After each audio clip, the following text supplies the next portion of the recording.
పేదవాడి పక్షాన నిలబడతాం, ప్రజా గొంతుకై నినదిస్తాం. వాయిస్ ఆఫ్ వాయిస్లెస్, తెలుగువారి మనస్సాక్షి సాక్షి టీవీ. సాక్షి టీవీ ప్రసారాల కోసం మీ స్థానిక కేబుల్ ఆపరేటర్ను వెంటనే సంప్రదించండి. పేదవాడి పక్షాన నిలబడతాం, ప్రజా గొంతుకై నినదిస్తాం. వాయిస్ ఆఫ్ వాయిస్లెస్, తెలుగువారి మనస్సాక్షి సాక్షి టీవీ. సాక్షి టీవీ ప్రసారాల కోసం మీ స్థానిక కేబుల్ ఆపరేటర్ను వెంటనే సంప్రదించండి. విశాఖను కార్యనిర్వాహక రాజధానిగా తీర్చిదిద్దేందుకు అన్ని ఏర్పాట్లు చేశారు జగన్మోహన్ రెడ్డి. ఇప్పుడు అదే విశాఖను నేర రాజధానిగా తయారు చేసి శాంతి భద్రతలను గాలికి వదిలేశారు చంద్రబాబు నాయుడు. క్రైమ్ క్యాపిటల్గా మారిన విశాఖలో జీవితమే దుర్భరప్రాయంగా మారిందని ప్రజలు ఆక్రోశిస్తున్నారు. సాయంత్రం అయితే చాలు సంఘ విద్రోహక శక్తులు, గంజాయి, డ్రగ్స్ స్మగ్లర్లతో పాటు అరాచకాలు సృష్టించే ముఠాలు విశాఖలో పేటరైపోతున్నాయి. ఒక్క ముక్కలో చెప్పాలంటే విశాఖ నగరంలో జీవనం ఏమాత్రం క్షేమకరం కాదన్న స్థాయికి పరిస్థితులు దిగజార్చేశారు. చీకటి పడితే ఓ హత్యో ఓ అత్యాచారమో జరిగిపోతోంది. లేదంటే గ్రూపులుగా విడిపోయి రౌడీ మూకలు రాళ్ల దాడులు చేసుకుంటున్నారు. విశాఖ 2 టౌన్ పోలీస్ స్టేషన్ పరిధిలోని డాబా గార్డెన్స్ ప్రాంతంలో అర్ధరాత్రి వేళ ఎల్లాజీ అనే వ్యక్తిపై కొందరు దుండగులు కత్తులతో దాడి చేసి దారుణంగా పొడిచి పారిపోయారు. నెత్తుటి గాయాలతో ఎల్లాజీ 100 మీటర్ల దూరం నడుచుకుంటూ వెళ్లిన నెత్తుటి చారికలు రోడ్డుపై భయానకంగా కనిపించాయి. పోలీసులు వచ్చి తీవ్రంగా గాయపడ్డ ఎల్లాజీని కేజీహెచ్లో చేర్పించారు.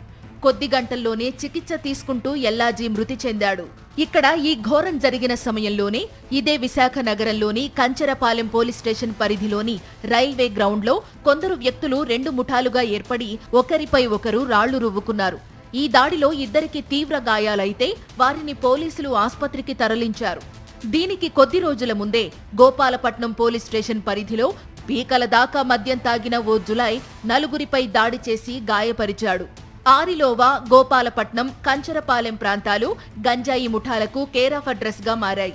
గంజాయి మత్తులో కొందరు యువకులు దారిన పోయే వారిపై తరచుగా దాడులు చేయడం, డబ్బున్నవారు కనిపిస్తే దోచుకోవడం వంటి ఘటనలు చోటు చేసుకుంటున్నాయి. ఇవన్నీ చూస్తోంటే అసలు విశాఖ నగరంలో పెట్రోలింగ్ అనేది నిర్వహిస్తున్నారా లేదా అన్న అనుమానాలు రాక మానవు. దొంగల ముఠాల స్వైర విహారాలకు కొదవే లేదు. షీలానగర్ ప్రాంతంలో ఓ తండ్రి కన్న బిడ్డ పెళ్లి కోసం కూడబెట్టుకున్న కేజీ బంగారం, 20 కేజీల వెండితో పాటు పెళ్లి ఖర్చుల కోసం ఉంచుకున్న 20 లక్షల రూపాయల నగదును దొంగలు దోచుకుపోయారు. ఆనందపురం, భీమిలి ప్రాంతాల్లో కీచకులు, హంతకులు పెరిగిపోతున్నారు. మధురవాడకు చెందిన ఓ మహిళను ఓ కీచకుడు భీమిలి పోలీస్ స్టేషన్ పరిధిలోని ఉడా లేఅవుట్లోకి తీసుకెళ్లి అత్యాచారం చేసి హతమార్చాడు. అంతటితో ఆగక పెట్రోల్ పోసి తగలబెట్టాడు. ఇటువంటి ఘటనలు పెరిగిపోతూ ఉన్నా పోలీసుల్లో చలనం లేదు.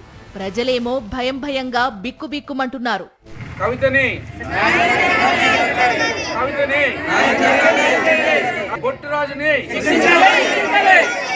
ఈ నేరాలు, ఘోరాలు, అత్యాచారాలు, అకృత్యాలు, హత్యలు చాలవన్నట్లు మరిన్ని వికారాలతో విరుచుకుపడుతున్నారు నేరగాళ్లు.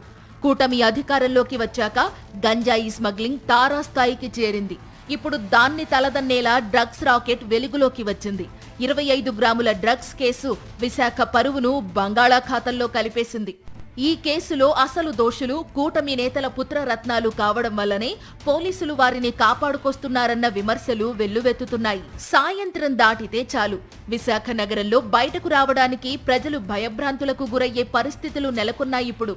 సకల నేరాలు, వికార ఘోరాలకు తెగబడే వారికి విశాఖ క్యాపిటల్ గా మారిపోయింది. చంద్రబాబు నాయుడి విజన్ ఇదేనా అని విశాఖ మేధావులు మండిపడుతున్నారు. లా అండ్ ఆర్డర్ కట్టు తప్పినా పాలకులు పట్టించుకోవడం లేదని వారు దుయ్యబడుతున్నారు.